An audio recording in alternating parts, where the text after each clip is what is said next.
વડગામ તાલુકાના નાનકડા ગામ મેજરપુરા ખાતે જીટી ગુજરાતી સચ કે સાથ ન્યૂઝ ચેનલની ટીમ પહોંચી છે.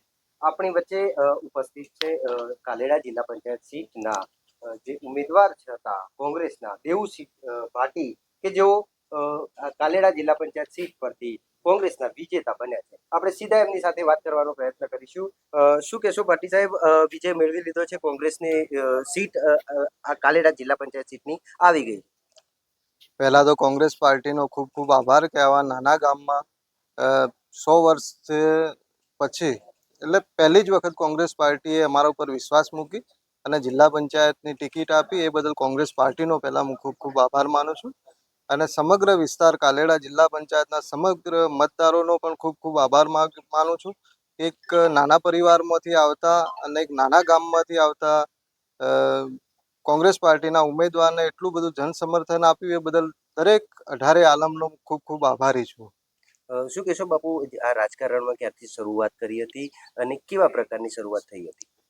રાજકારણની શરૂઆત આમ તો પરિવારથી, દાદાથી હરીસિંહ ચાવડા સાથે એમનો સારો એવો ઘરોપો હતો.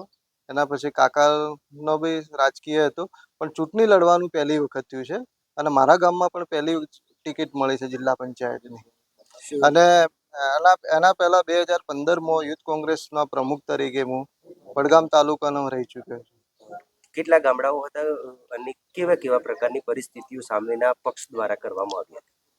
વડગામ તાલુકામાં સૌથી મોટી સીટ મારી હતી. 5 તાલુકા પંચાયત અને 30 ગામ હતા અને 2-3 નાના પરાના હતા. એટલે લોકોને મળવા નાના મોટા ઘણા બધા પ્રશ્નો હતા. એમને સાંભળવાનો મોકો મળે છે. એમને અમે જીતીને આવી એમના પ્રશ્નો સોલ્વ કરીશું એવી એમને ખાતરી આપી છે અને લોકોને ખૂબ સમર્થન અમને મળે છે. જીત્યા પછી આપણી પ્રથમ પ્રાયોરિટીમાં કેવી કામગીરી રહી?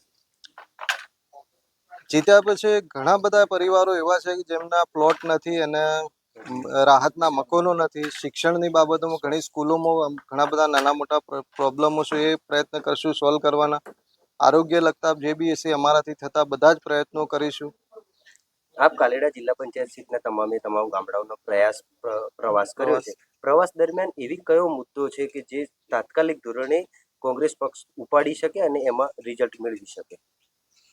અત્યારે નાના નાના બહુ પ્રશ્નો છે. પાણી ના હોય, શિક્ષણ ના હોય, આરોગ્ય ના હોય. પણ આ સરકારે ડ્રગ્સ જે મોટો મુદ્દો જિગ્નેશભાઈ મેવાણીએ અમારા આખા ગુજરાતમાં હાઇલાઇટ કર્યો છે, એ નાના નાના ગામ સુધી પહોંચી ગયો છે. સ્કૂલોમાં પાર્લર ઉપર તમે જોવા ક્યાંક મળે છે કે અહીંયા નાના છોકરાઓ જે સ્કૂલમાં ભણતા હોય એ આની આદત લત સુધી ચડી ગયા છે.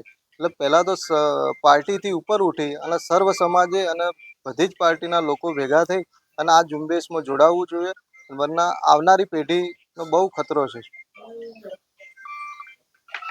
તો આ કાલેડા જિલ્લા પંચાયત સીટના ઉમેદવાર દેવુસિંહ ભાટી, જેમને સ્પષ્ટ અભિગમ આપ્યો છે કે જે નશા મુક્ત ગુજરાતની જે આપણે વાતો કરી રહ્યા છે એ તરફ પ્રયાણ કરી અને એમના મત વિસ્તાર અને ગુજરાતભરના તમામ ગામડાઓમાં જે ડ્રગ્સ અને દારૂના જે નશાખોરી ચાલી રહી છે એને ડામવાનો પૂરો પ્રયત્ન કરીશું.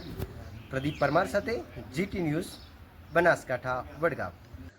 મેજરપુરાના ઇતિહાસમાં પ્રથમવાર નાના પરિવારમાંથી આવતા યુવા નેતા દેવુસિંહ ભાટીએ કાલેડા સીટ પર ભવ્ય વિજય મેળવ્યો. 1500ની વસ્તી ધરાવતા ગામમાં સૌ પ્રથમવાર જિલ્લા પંચાયત કાલેડાની સીટ જીતી સભ્યપદ પોતાના નામે કર્યું. વડગામની કાલેડા જિલ્લા પંચાયત સીટ પર કોંગ્રેસના ઉમેદવાર દેવુસિંહ ભાટીને હરાવવા ભાજપના ઉમેદવારના સમર્થનમાં સ્ટાર પ્રચારક તરીકે અલ્પેશ ઠાકોર, ડેપ્યુટી સીએમ હર્ષ સંઘવીએ પણ જંગી સભા ગજવી એડી ચોટીનું જોર લગાવ્યું હતું. પરંતુ મતદારોએ સામાન્ય વ્યક્તિ પર ભરોસો મૂકી